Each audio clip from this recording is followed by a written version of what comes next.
Okay, so to start, I see you have a foundation, that's great, and you have some exterior walls here. However, you're using partition walls for the exterior. If you take a look at the quiz and if you take a look at the assignment drawings, you're going to see that the partition walls actually should have been, well, actually you started with, it's something that's similar to this. So you need to use something that's similar to the exterior clapboard. I see you have everything locked, which is probably why I can't change it anymore. But I'm just going to go to the level so I can show you. I'm going to draw a wall. You want to start with this clapboard on wood stud. And then if you take a look at the drawing set, or if you take a look at the quiz even, it talks about the wall construction. So the elevations, for example, elevation A-01-2 talks about clapboard siding, which is going to be what this is. So you just can edit the type and duplicate it. You can rename this clapboard. And then if you edit, you just want to make sure that all the materials match up. So the fiber cement board is actually 5/16 of an inch.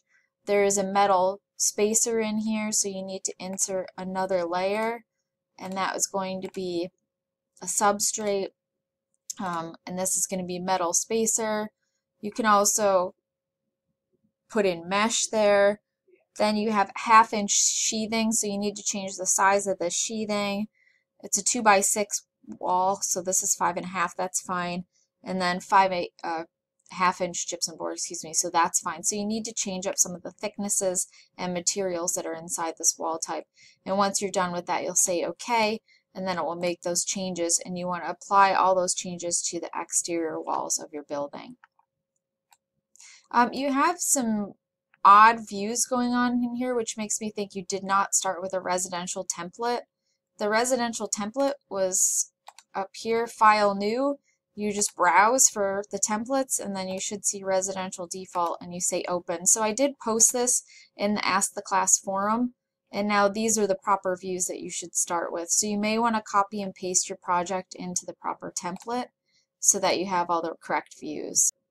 Okay, so once you change all your exterior walls to the correct wall type, the other thing I'm noticing is that some of them are too tall. So if we take a look at the elevation, you're going to see that some of the walls don't go up to the same levels. So for example, this is the front elevation. We'll just leave it on front.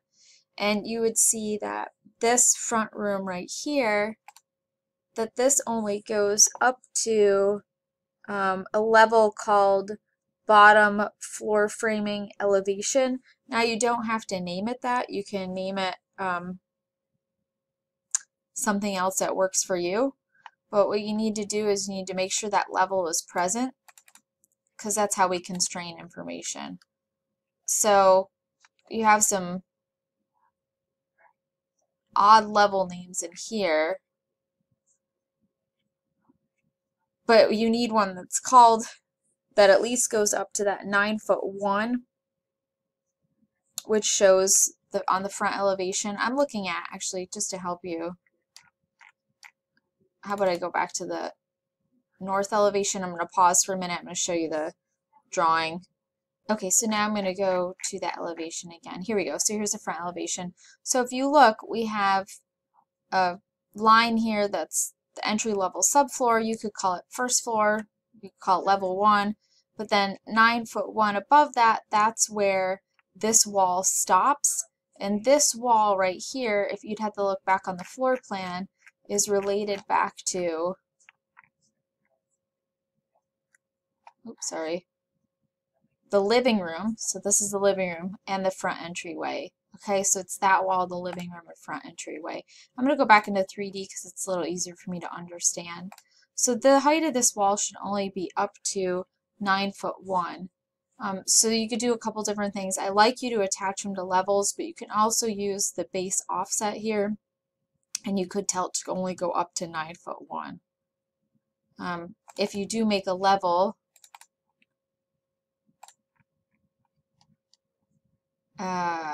it's hard for me to do this for you because I don't know where you started. But let's say you made another level and you wanted it to be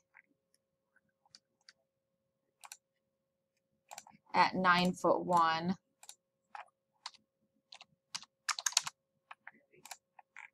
Now you could constrain these walls. The top constraint could be to level 4 and hit apply, and you want to change the offset back to 0.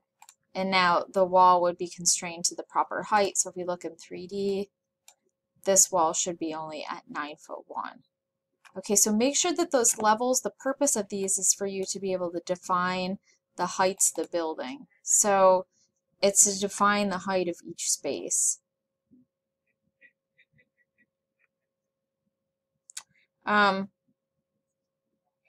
The other thing that will help you too is some organization here. So this is really disorganized right now. It'd be very difficult to read. You've read construction documents before. Everything has to be in alignment with each other, so you're really wanting to make sure that this is all lined up. Okay, so I think you know there's a lot of work to do on here. And it's hard for me to give you a lot of direction when it's so rough at this point.